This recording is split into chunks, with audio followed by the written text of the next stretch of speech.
El Banco Central hace política monetaria. Para ello, utiliza la tasa de política monetaria, buscando incidir en las tasas de interés a que los bancos captan ahorros y prestan para el consumo de los hogares y la inversión de las empresas. El objetivo de la política monetaria es mantener la inflación en torno a una meta definida por el Banco Central, logrando la estabilidad de precios y contribuyendo a crear las condiciones para un crecimiento económico sostenido. Banco Central de la República Dominicana, por la estabilidad y el crecimiento.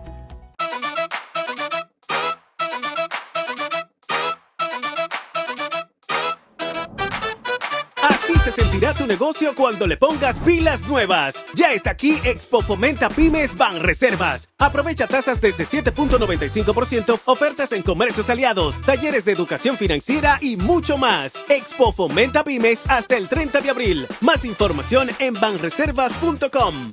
Banreservas, el banco de todos los dominicanos.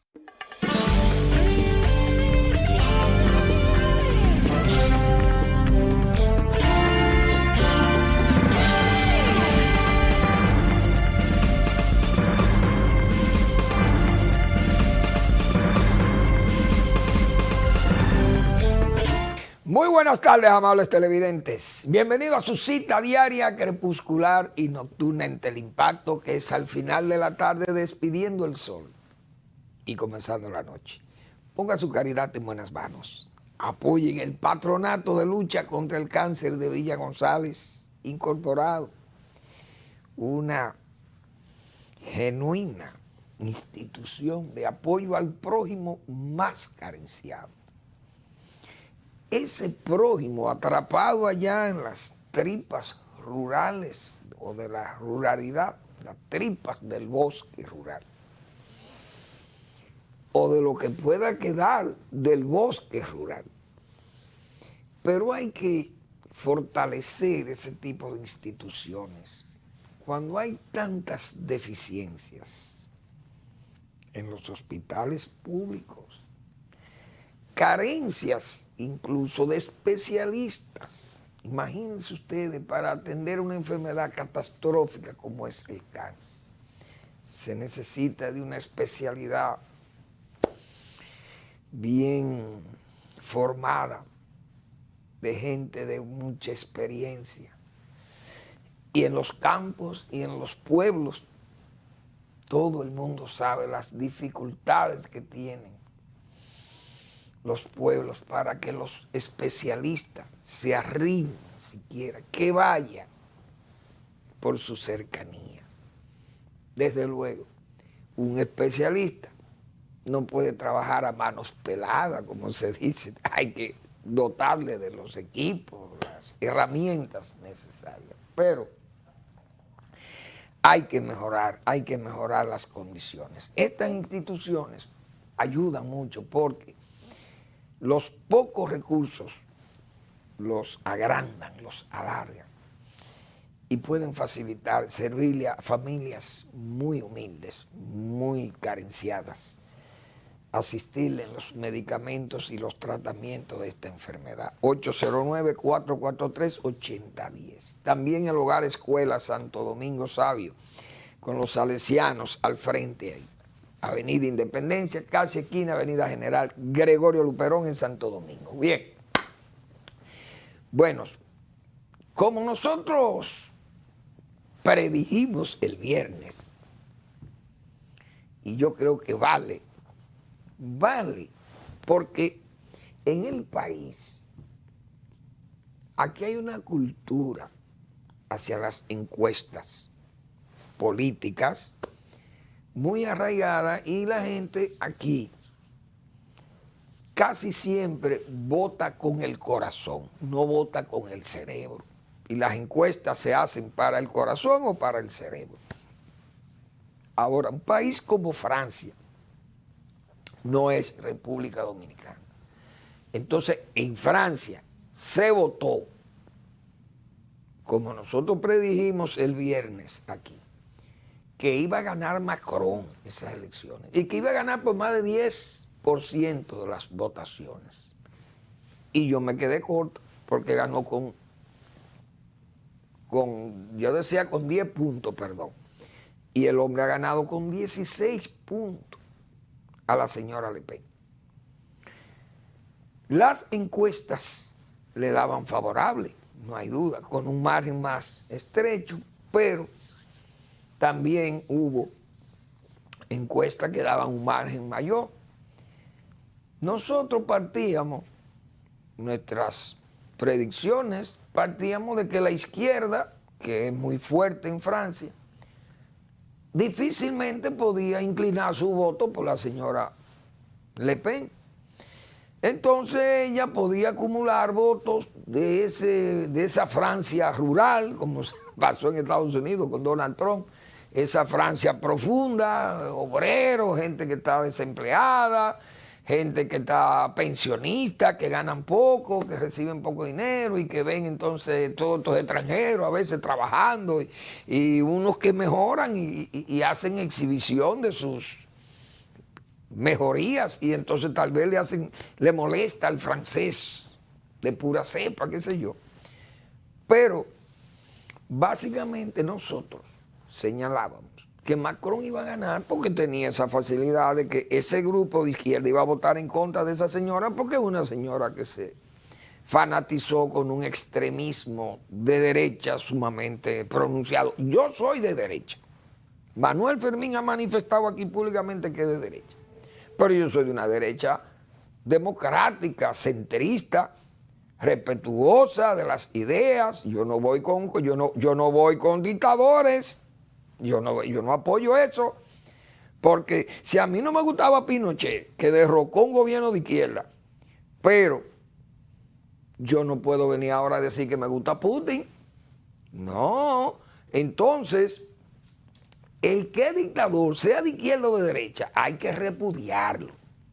Porque eso no se puede permitir que a mí me castren mi voz, que yo no puedo hablar y entonces ni puedo escribir. Y entonces, ¿qué régimen es este? Dictadura, donde se censura. Ahí vemos los chinos, los rusos están bloqueados, no se puede ver. Ciérrele el internet para que esa gente no sepa lo que está pasando. ¿En qué países son estos?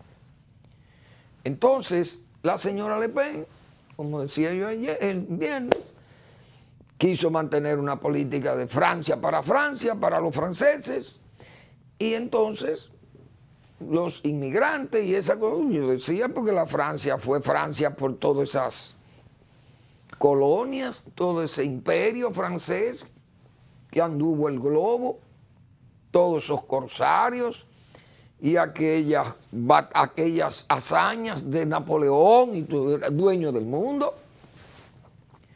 Hoy, ¿qué era lo que decía el Rey Sol? Que gobernaba prácticamente en todos los cuadrantes de la tierra. Y así, esa fue la Francia, pero entonces si usted ve haitianos allí, usted no se puede poner bravo porque ustedes esclavizaron a esa gente. Eso era lo que nosotros decíamos bien. Pero pasaron las elecciones y además Francia es un país demasiado importante en Europa para darse el lujo de que podía ganar la señora Le Pen para venir a dinamitar la Unión Europea, que fue una idea de aquella Francia y de Alemania, un Robert, creo como Schuman, creo el francés, un Konrad Adenauer, un De Gasperi en Roma, y crearon lo que fue aquella unión del carbón, Francia y Alemania, que fueron los primeros que se unieron en esa idea unionista de Europa. Y entonces Francia es un país muy importante para usted desagregarlo de la Unión Europea y desagregarlo de la OTAN, porque está bien, los británicos están separados de Europa y están en una isla allí, aunque son europeos, pero siempre han vivido a distancia, los ingleses, por su condición de isla. Entonces, ¿qué pasó en Francia? Se votó con el cerebro, no con el corazón. Por eso aquí muchas veces yo invito, señores, el pueblo dominicano es un pueblo valentísimo con las armas. Vaya a nuestras nuestros saludos y rendirle honor a nuestros héroes, nuestros caídos en la batalla del 24 de abril del 65. Prueba fehacientísima del valor del pueblo dominicano. Con las armas, valentísimo. Con el voto, dócil. Verbigracia, problemas ancestrales, problemas que tenemos como el de la migración haitiana, tolerada, patrocinada y anidada con calor y calor, además. Además del nido, le hemos dado calor a nuestras autoridades. Pero vamos dócilmente y le damos, contribuimos a que ganen con su voto y llegan al poder, y después lo que hacen es que se olvidan por un lado y por otro animan entonces para perjudicarnos y seguimos votando. Este pueblo de Francia votó con el cerebro, no con el corazón. Ahí hay gente que fue y votó por Macron, no por Macron, sino en contra de Marine Le Pen, porque entendía que esa señora, ella se clavó, como dice el cuchillo, una señora pro Trump y pro Putin. ¿Cómo usted va a prosperar viendo lo que está pasando en Europa actualmente? Con esta devastación en Ucrania, con este elemento psicópata, criminal, asesino, genocida, el genocida mayor del siglo XXI. Una especie de Pol Pot. La diferencia es que Pol Pot mataba a camboyanos y este no mata rusos, sino ucranianos y chechenos, sirios, georgianos, ingushetos, afganos cuando estuvieron por allá, y el ruso que sea adversario político lo manda a matar también. Entonces, esas cosas, ¿cómo usted va a patrocinar una candidatura sobre la base de tener ideológicamente una unidad con ese cerebro satánico del señor Putin? Imposible, no podía ganar las elecciones. Y miren que ese esfuerzo que ella ha hecho tiene muchísimo mérito, porque le pasó lo mismo que Trump. Esa Francia de obreros, esa Francia oxidada, como lo de Detroit, esa Francia rural, esa Francia de los pensionistas, repito, y esos son la gente de ella, de Marine Le Pen. Pero las cosas sucedieron como nosotros decíamos. Ahora, la situación, yo no sé, porque yo creo, según mis apreciaciones o también, como se dice, nuestras predicciones astrológicas, como decía Chochoeca, me dicen a mí que la situación de Putin va a ser mucho más difícil. No solamente por los errores de la guerra, que ya son bastantes,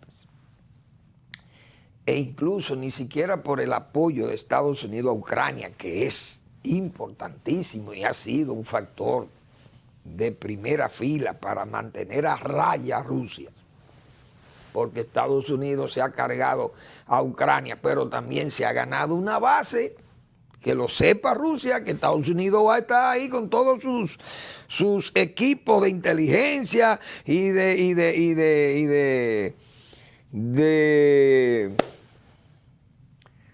espionaje, va a estar al lado de Rusia, porque ya esa Ucrania jamás, ese pueblo, vuelve a ser amigo de Rusia. Para que lo sepan, esos eslavos, esa gente son de la época de los vikingos, vienen todos esos eslavos. Ahí no hay perdón. Y entonces, fíjense que la iglesia rusa viene de esa iglesia bizantina, eso es viejísimo. Claro, es más joven que la católica, porque fue un desprendimiento del Imperio Romano, de la división del Imperio Romano, y entonces en Roma queda el Papa, y esos patriarcas quedaron desde la época de Constantino, de Bizancio y de Constantinopla. Es decir, esa gente no se han unido a los católicos, siguen separados, pero por donde yo estoy viendo las cosas que se le van a poner muy difícil a Putin ahora mismo, con el asunto del petróleo, resulta que China, India y China principalmente, son dos países que le pueden comprar parte de ese petróleo que dejó de comprar Estados Unidos y que la Unión Europea va a recortar también, carbón y todo eso. Pero ahora mismo hay una situación en China que está obligando a que el precio del petróleo comience a bajar. Y ya está a menos de $100 el petróleo. ¿Por qué? Porque China, con ese parón que tiene China, ese confinamiento brutal y autoritario, ha disminuido la demanda de petróleo. China va a disminuir. Entonces China no le puede comprar los excedentes a Rusia, si no lo va a poder usar. Es decir, ese país como está ahora mismo, con esas restricciones a la industria y a la producción, no es verdad que China va a mantener el ritmo. Se cae su ritmo productivo y por tanto, lo que espera Rusia con esos combustibles, que es su sangre, puede ser funesto para el propio Putin. Yo recibí la información de que en Cataluña, en Lloret de Cataluña, hubo 2 suicidios de 2 jerarquitas, diríamos, no son como aquellos jerarcas rusos, pero gente de mucho dinero, rusos de mucho dinero, en Cataluña, con su familia, se suicidaron. Porque trataron de enviar dinero desde España por bancos españoles, tratar de enviarlo a Rusia, y no pudieron porque España le tiene un bloqueo total.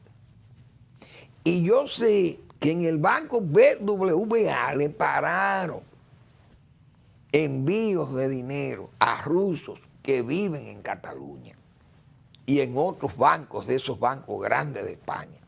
No han podido transferir dinero y esa gente está al garete. 2 se suicidaron. Oigan cuál es la situación por la que están pasando esa gente, esos jerarcas que hoy están prácticamente de manos arriba, porque no tienen los recursos, está todo congelado en los bancos. Esa es una situación sumamente difícil para ese país y aún así siguen tirando sus bombas, pero esas bombas van a disminuir. O Putin tendrá que conformarse con lo poco que anexe por ahí, a sabiendas de que va a tener una guerra que se va a prolongar. Entonces China, el país que más lamento verlo en estas condiciones de tan sumiso es China, que ha querido sacar ventaja hipócritamente de esa guerra con Ucrania. Y yo creo que va a perder. China no le va a ir bien porque China está jugando a la hipocresía. Es decir, usted no puede apoyar que Rusia divida a Ucrania, porque eso es una región separatista. Entonces, ¿con qué moral China va a reclamar a Taiwán? Taiwán puede decir lo mismo. No, nosotros no queremos ser de China, nosotros queremos ser Taiwán. Pero China reclama a Taiwán como parte de su territorio, pero resulta que Ucrania va a decirle a Rusia, no, pero es que el Donbass, esa zona del este, es de Ucrania, no es Rusia.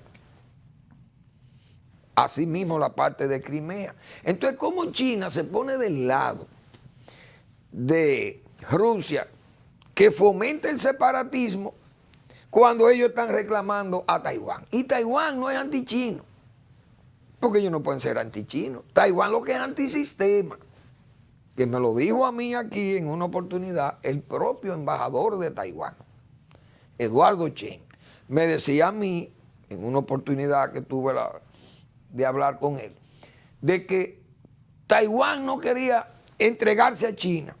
¿Por qué? Porque ellos no lo iban a considerar lo que al principio se pensaba con Hong Kong y con Macao, de que una China, 2 sistemas. Ellos mantenían eso como un cebo, como un atractivo para que Taiwán se uniera a las otras 2 islas. Pero Taiwán dijo que no se puede unir porque después que se una le aplican el sistema chino. Mírenlo ahí cómo andan. En Hong Kong, ¿qué hicieron? Miren las protestas que hubo en Hong Kong. Y China hoy actuando en forma autoritaria. Taiwán no ha tenido que apelar a estos métodos para controlar el COVID. La verdad es que es una situación. Yo recuerdo que España en forma coherente no apoyó la creación de Kosovo. ¿Por qué? Porque España tiene zonas separatistas. Entonces, ¿cómo va a apoyar a Kosovo, que fue una zona separatista de Serbia, que fue afectada, Serbia, fue afectada por eso? Entonces, España dijo, no, nosotros no apoyamos eso, siendo de la Unión Europea y de la OTAN.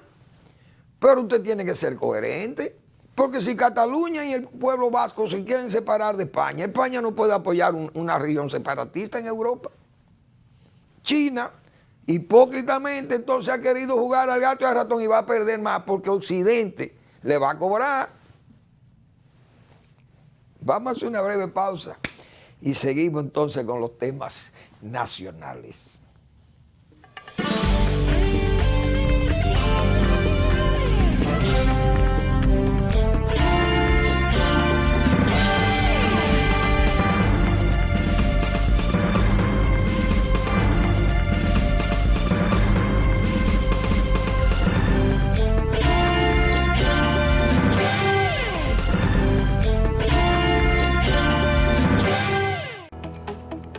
El Banco Central hace política monetaria. Para ello, utiliza la tasa de política monetaria, buscando incidir en las tasas de interés a que los bancos captan ahorros y prestan para el consumo de los hogares y la inversión de las empresas. El objetivo de la política monetaria es mantener la inflación en torno a una meta definida por el Banco Central, logrando la estabilidad de precios y contribuyendo a crear las condiciones para un crecimiento económico sostenido. Banco Central de la República Dominicana, por la estabilidad y el crecimiento. Tengo un lugar donde las palmeras bailan con las olas. Así que ven que reservado lo mejor que tengo para ti. Que tengo montañas, playas y valles. Que si vienes seguro te vas a quedar. Tengo un paraíso que quiero enseñarte. Aquí te espero. Tengo la tierra más fría reservada para ti. República Dominicana, reservada para ti. Banreservas, el banco de todos los dominicanos.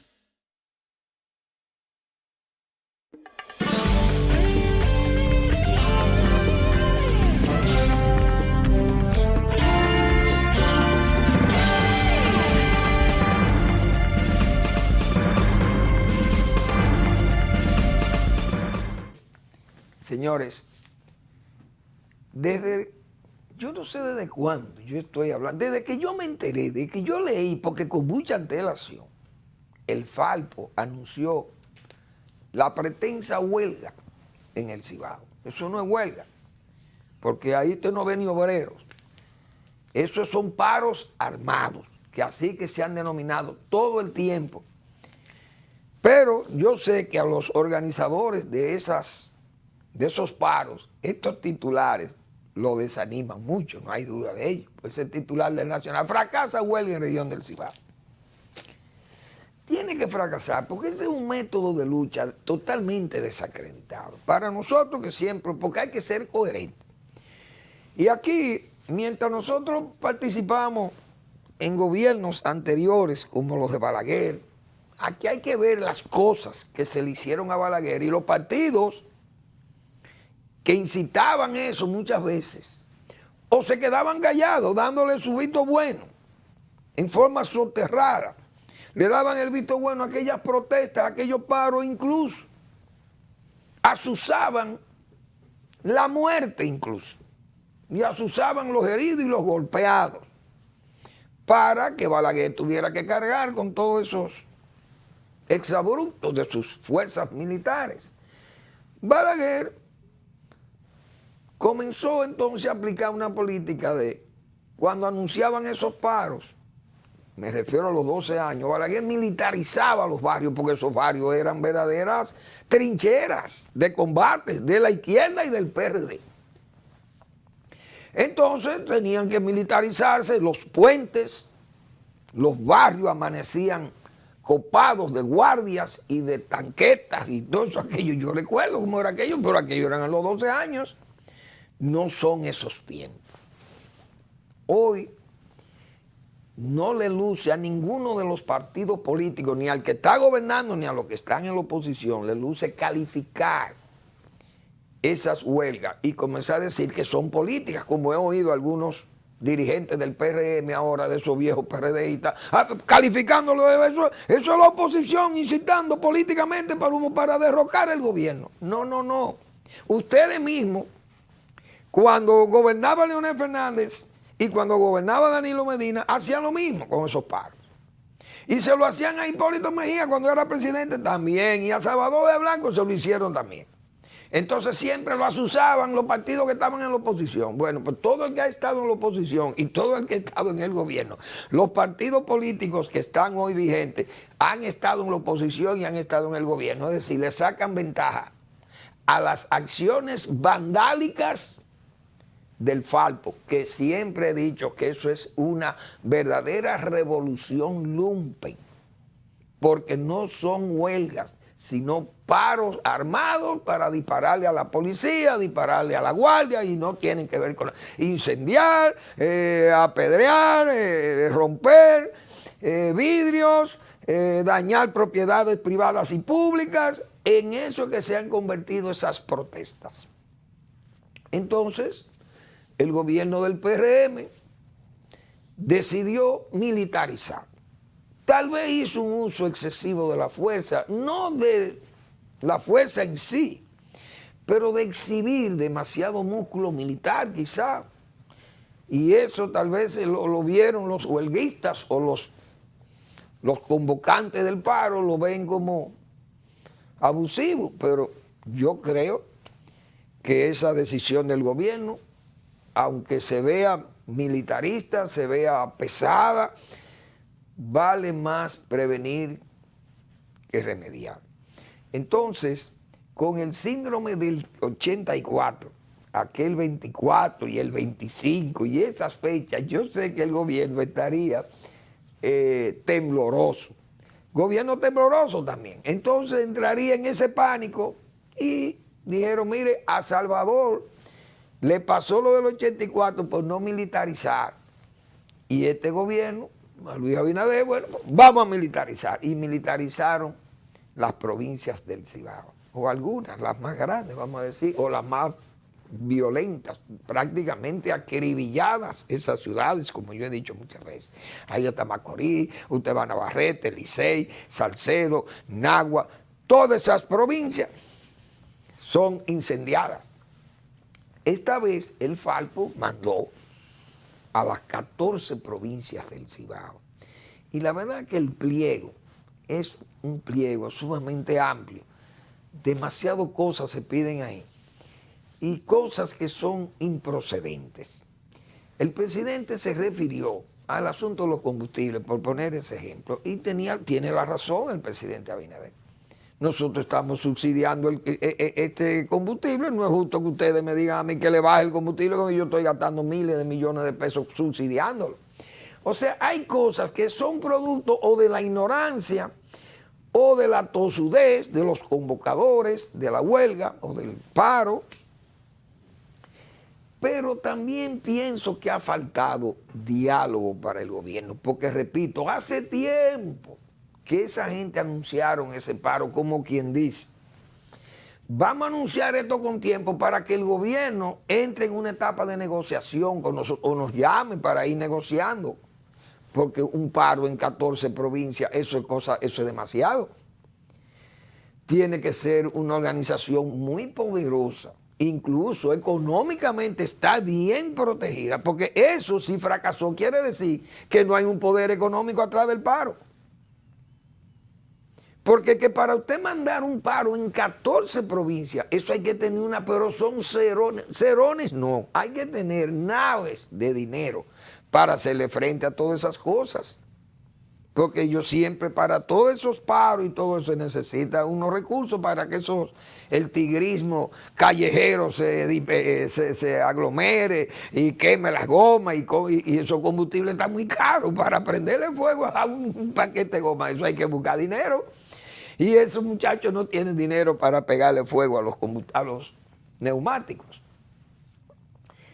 Pero Yo pienso que el gobierno pudo haber, yo pensaba que había, como se dice, había desmontado ese paro.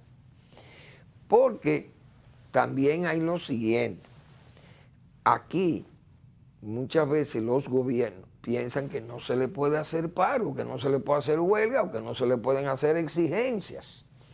Y más los gobiernos populistas y de partidos populistas como son los PRM, esos partidos así, porque vienen un desprendimiento del PRD, pero el partido PRDista fue así. Entonces, piensan que la prensa, que los obreros, que los campesinos, todos están con ese partido, con los partidos de la Esperanza Nacional. Y siempre se creyeron eso.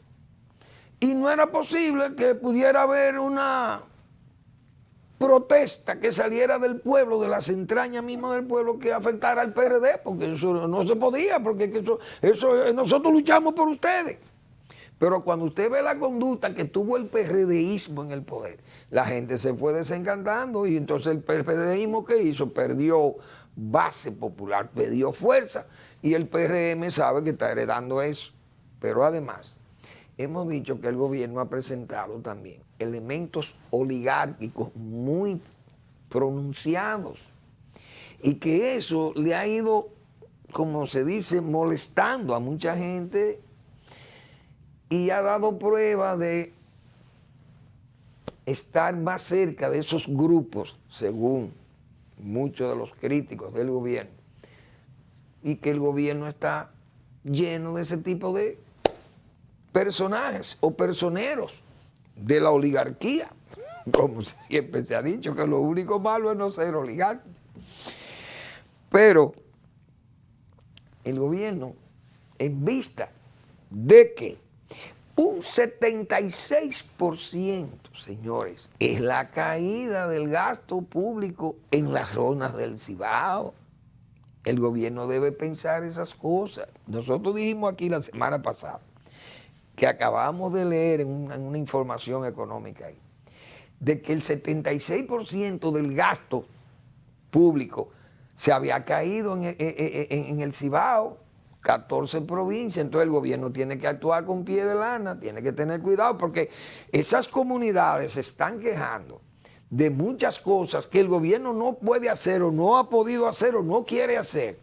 Pero mientras tanto, el presidente va el sábado, por ejemplo, y dice, bueno, déjame animar el teleférico de la capital. Ya hay un teleférico, pero hay otro teleférico en los Alcarrizos. El presidente va y anima eso, pero los que están en el Cibao exigiendo una carreterita, o los que están en Ocoa exigiendo una carretera, los que están en Dajabón exigiendo un camino, los que están en Nagua exigiendo un camino, los que están en Mao exigiendo un acueducto, qué sé yo.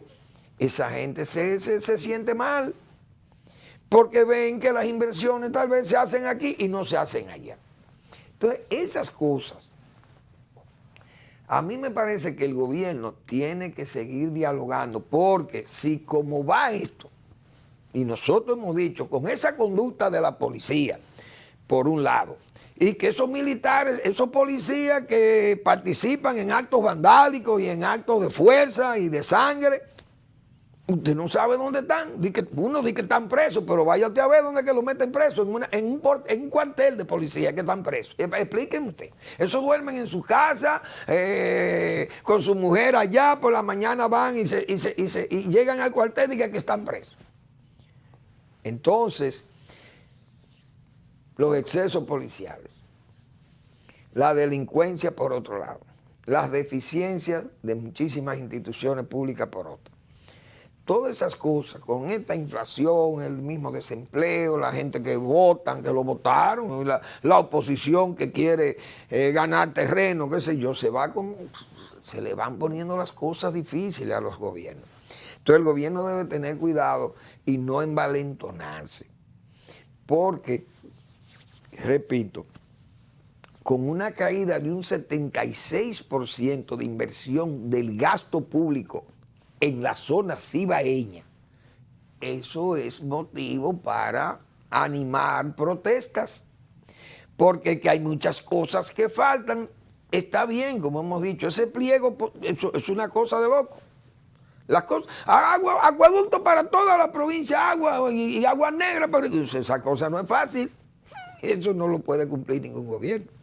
Eso hay que ser consciente de eso. Pero ahí meten todo. Aumentos salariales, a los maestros, pero ¿qué más?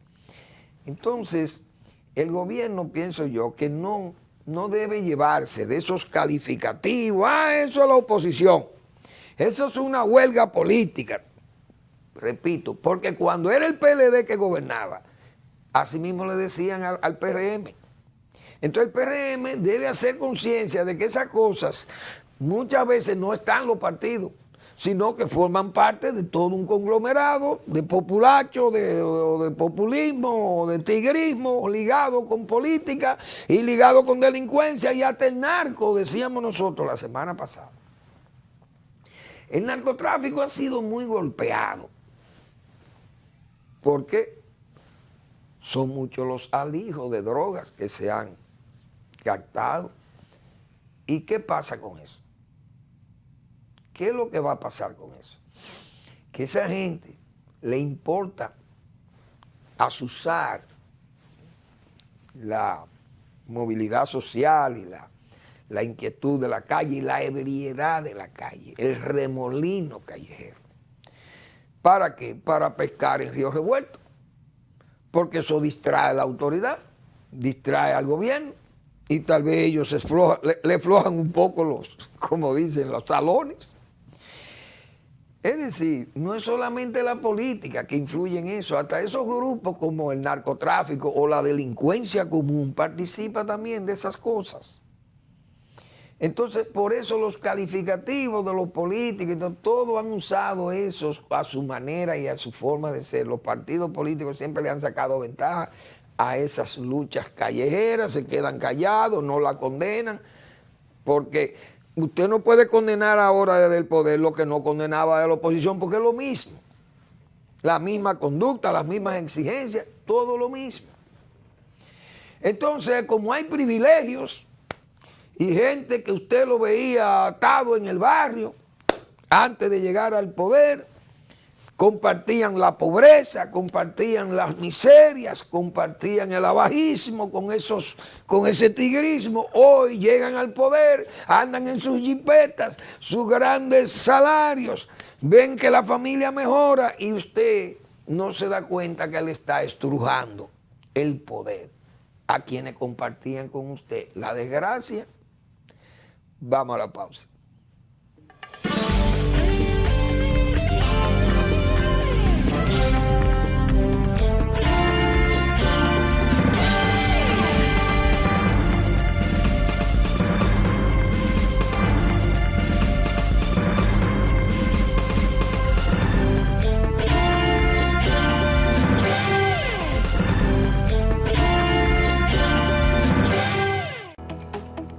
El Banco Central hace política monetaria. Para ello, utiliza la tasa de política monetaria, buscando incidir en las tasas de interés a que los bancos captan ahorros y prestan para el consumo de los hogares y la inversión de las empresas. El objetivo de la política monetaria es mantener la inflación en torno a una meta definida por el Banco Central, logrando la estabilidad de precios y contribuyendo a crear las condiciones para un crecimiento económico sostenido. Banco Central de la República Dominicana, por la estabilidad y el crecimiento.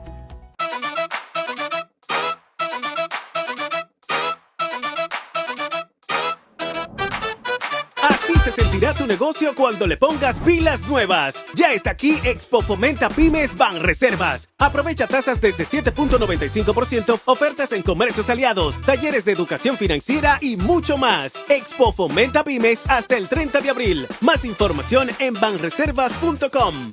Banreservas, el banco de todos los dominicanos.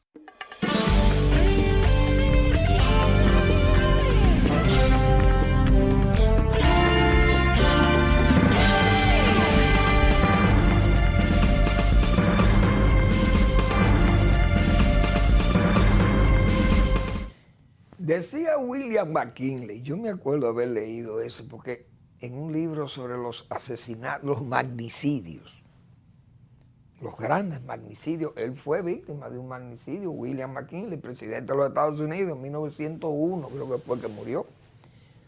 Lo mataron. Bueno, a él, el vicepresidente de él era el Ryder, Roosevelt, Teodoro Roosevelt, fue que quedó en la presidencia. Pero decía William McKinley, que fue un veterano de la guerra civil, es más, fue el último presidente veterano de la guerra civil de los Estados Unidos, William McKinley. Pero decía McKinley que la memoria de los políticos suele ser muy frágil. Y es una gran verdad. Por eso que acababa de decir sobre las calificaciones que se le dan a esos paros. Esos paros siempre, repito, hay que categorizarlos como paros armados, como actos indebidos, actos de mala fe, hay que decirlo así también. Porque las reivindicaciones se exigen sobre la base del chantaje y del desorden, de la pedrea, del tiro y esas cosas, hay que condenarlas. No se puede exigir reivindicaciones sobre la base del chantaje y la destrucción de la propiedad pública o privada. Hay que estar, en eso tenemos que estar firmes con eso. Pero los gobiernos tienen que hablar con la gente y tienen que resolver. Yo he dicho muchas veces que este gobierno debiera imitar a Balaguer, así como así imitaban a Balaguer con la fuerza. Es verdad, Balaguer echaba su fuerza a la calle en tiempos, pero eran tiempos, señores, en que se pedía el derrocamiento de Balaguer, se trabajaba para derrocar a Balaguer. No se está trabajando para derrocar el gobierno de Luis Abinader. Son tiempos muy distintos. Y aquello era una situación política definitivamente muy politizada y había una situación muy distinta a la que hay ahora. Ahora, yo he dicho muchas veces, hay que tratar de imitar a Balaguer, pero imitar a Balaguer no quiere decir actuar como Balaguer actuaba, como actuaba él, no, porque eso sería también usar el contexto de aquellos tiempos que no son los de estos tiempos. Hay que estar claro en eso. Perdón, pero cuando yo digo imitar a Balaguer es adaptar o encontrar en las nuevas situaciones que se presentan ahora, que son totalmente distintas. En esas nuevas situaciones, diríamos, medios que nos permitan, por lo menos que nos permitan combatir en forma adecuada como fueron, diríamos, como fueron lo que el propio Balaguer utilizaba. Pero no quiere decir que hay que usar los mismos métodos, repito, sino en base a las nuevas situaciones que se presentan, esos medios usted lo adapta y tienen que ser eficientes como lo fueron, por ejemplo, para Balaguer. Hoy yo leí el editorial del periódico Listín Diario. Ese editorial del Listín Diario de hoy está aquí. Los platos rotos, ¿quién los paga? Dice el Listín Diario. Pagar los platos rotos que otros rompieron con errores, impericias o falta de capacidad para ejercer funciones públicas es uno de los riesgos latentes que afronta cada día un presidente, un ministro o un superior militar, aunque no hayan sido los responsables directos de los hierros. El Listín, el editorialista, pone una serie de hechos que lo revelan eso, de cómo muchas veces los subalternos hacen muchísimos disparates y los jefes son los que asumen eso. Esos casos, por ejemplo, del Canódromo y ese caso por ejemplo, de Ocoa, ese caso de los muchachos que fueron muertos ahí en Villa Altagracia, otros coroneles que delinquen, o militares y policiales que delinquen. Vimos un caso de un señor que traía arena de un río, una cosa de esto. Entonces, eso, el jefe de la policía, por ejemplo, tal vez no es el culpable de eso. Porque él no puede ser, él no puede arrastrar la culpabilidad, por ejemplo, de un coronel. Pero ellos son los que nombran los coroneles. En Ocoa nombraron un coronel nuevo. Bien, ese coronel va y dice, miren, aquí yo quiero conversar con la gente, aquí no se van a dar estas situaciones. Bien, porque el coronel no puede decir otra cosa con lo que ha pasado en Ocoa, con la muerte de ese joven, el joven apellido Custodio, que tiene a Ocoa a la espera de que le rindan un informe. Creo que en el INACIF es que tiene que rendir un informe forense de la muerte de ese muchacho. Ahora, el nuevo coronel debiera saber cuál es el currículum policial de ese caballero, de ese joven, no sé si es joven o viejo. Porque muchas veces va una gente y se pone, como dice, se pone adelante. Pero uno no sabe el expediente de represivo que pueda tener ese señor. Y mañana le va a aflorar. Entonces viene y sigue el nublado, como se dice, sigue en el mismo lado. Siguen por los problemas. Yo sigo diciendo que hay que imitar a Balaguer. Porque Balaguer fue un estadista muy avesado. Un hombre que conocía todas las buenas y las malas artes de gobernar. Balaguer la conocía todas, porque no vamos a poner la cosa aquí como que era la escuela seráfica o arcangélica la que estaba gobernando. Pero Balaguer tenía unos métodos que yo, atendiendo a lo que dice ese editorial del Listín Diario sobre los platos rotos, yo mencioné aquí el caso de Monseñor Agripino Núñez Collado, en paz descanse. Un teniente de la policía en unos juegos que no llegaron a celebrarse, como se dice. Apenas nos juntamos los atletas, los estudiantes de las universidades en ese momento, en el Centro Olímpico, que era un campo abierto, que eso todavía eran canchas improvisadas, pero yo recuerdo que ahí hubo esa conjunción de las 4 universidades del país, la UAS, la UNFU, la Ucamaima y APET. Esos juegos universitarios pretendieron celebrarse, pero ahí hubo una agitación por parte de los estudiantes de la UAS que comenzaron a vocear improperios al nombre de Joaquín Balaguer, al presidente Balaguer asesino, Balaguer por acá. Bueno, y eso eran todos unos eslóganes que había ahí, típicos de la Guerra Fría, como se dice. En medio de ese acaloramiento, un teniente de la policía le dio una trompada, una pescozada a Monseñor Agripino Núñez Collado. Y eso, señores, fue una galleta, como se dice, fue una pescozada a Monseñor. Y eso me lo contó Cuchito Álvarez, que en paz descanse. Cuchito, hermano del jefe de la policía, en ese momento, Braulio Álvarez Sánchez. Braulio llamó a Cuchito, su hermano, y le preguntó, Cuchito, ¿qué tú opinas de esto? De esta situación. Y Cuchito Álvarez le dijo, mira, Balaguer te va a quitar del cargo. No, pero ya yo hablé con él, mira, yo le llevé un reporte, se le explicó todo, un teniente, un loco ahí que salió y no conocía a Agripino y pensó que era un cura más, un salvaje policía de esto, y me le ha dado una trompada a Agripino, y eso es castigable, ese hombre ya lo tenemos preso, amarrado y todo. Yo le dije a Balaguer todo. Y Cuchito le siguió, insistió y le dijo, no te vas a quitar. Mira, Cuchito, yo fui allá, Balaguer me dijo que iba de viaje, que cuando él regresaba en la noche, que eso se iba a concluir, pero que él se iba de viaje y que hablaba más luego conmigo. Te vas a quitar del cargo. Cuando Balaguer regresó, bien, fue a su casa.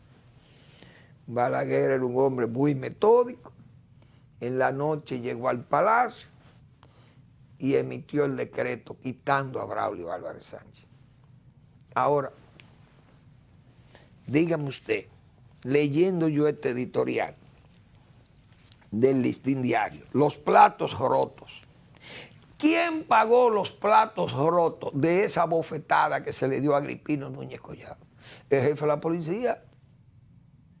Fue Braulio Álvarez Sánchez, que en paz descanse también, quien sufrió esos platos rotos sin él romper los platos. Lo rompió un teniente. Pero ¿qué pasa? Que la bofetada no se la dieron solo a Agripino, se la dieron a Monseñor Agripino y a la Iglesia Católica. Entonces había que dejar, ¿cómo se dice? Había que dejar una satisfacción a la Iglesia. Y la única era cancelando al jefe de la policía, como hizo Balaguer. Por eso que yo le digo al gobierno, me permito sugerir esas cosas, hay que actuar como Balaguer actuaba. ¿Qué espera el presidente con todo este cúmulo de problemas que se han ido, que se han ido agrupando para convertir el gobierno en una debilidad prácticamente? Esto de los platos rotos, vamos a ver qué algo más, qué cositas dice, por ejemplo, el editorialista aquí. Puede suceder, porque ni el presidente ni sus subalternos son infalibles, que una autoridad ministerial o militar tome decisiones sin medir consecuencias en la imagen o la integridad del plan estratégico del gobierno, o disponga medidas inconsultamente bajo la creencia de que goza de potestad, autonomía y libre albedrío para hacerlo. Este es un editorial que está directamente, esto está bien claro, con todas las cosas que yo acabo de mencionar, esos hechos. Entonces se van acumulando esos hechos y los platos rotos. ¿Quién es que debe pagarlo? El presidente de la República, y el gobierno se tiene que echar esas cananas. Presidente de la República, atiendan bien esas cosas. Yo le he dicho adaptar y encontrar en una situación nueva.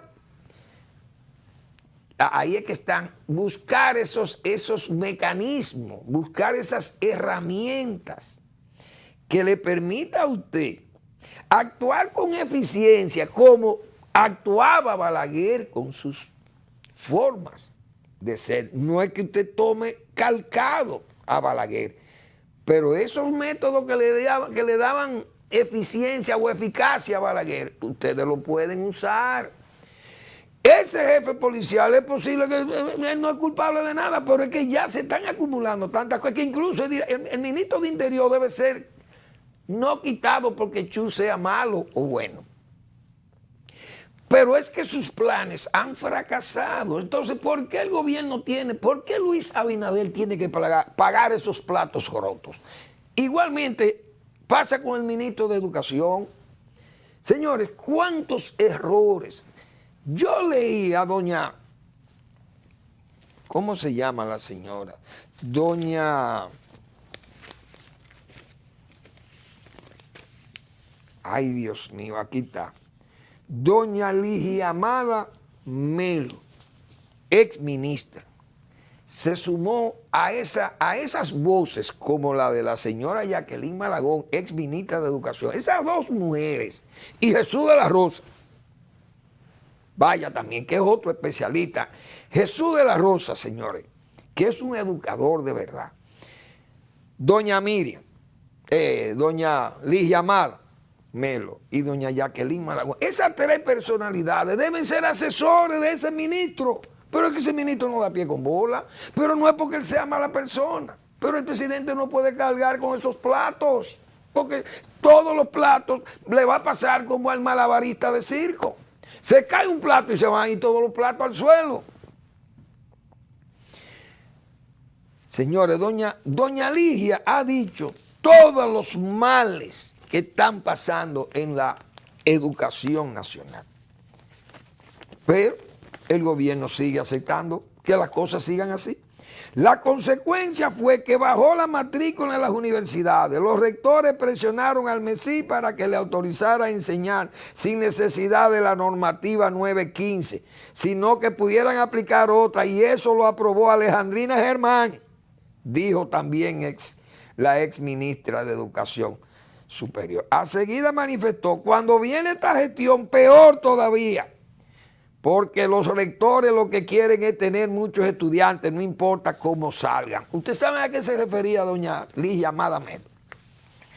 El planteamiento es de la exministra, quien advierte que bajar los requisitos establecidos en esa normativa cuya elaboración dirigió solo beneficia a las universidades que quieren más estudiantes, pero no al sistema educativo dominicano. Ella se refería a una normativa que es la 915, que fue diseñada para elevar el nivel de los aspirantes a maestros que se inscriben en las universidades. Los rectores de las universidades tumbaron esa norma, que es un freno a la mediocridad docente.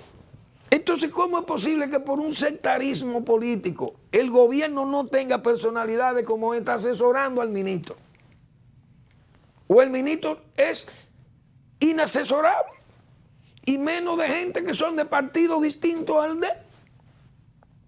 ¿Qué pasaría si estas mujeres estuvieran al lado de ese señor y el propio Jesús de la Rosa y más especialistas? Todos esos fallos, todos esos platos rotos que hay en educación no lo tuviera que asumir el presidente de la República.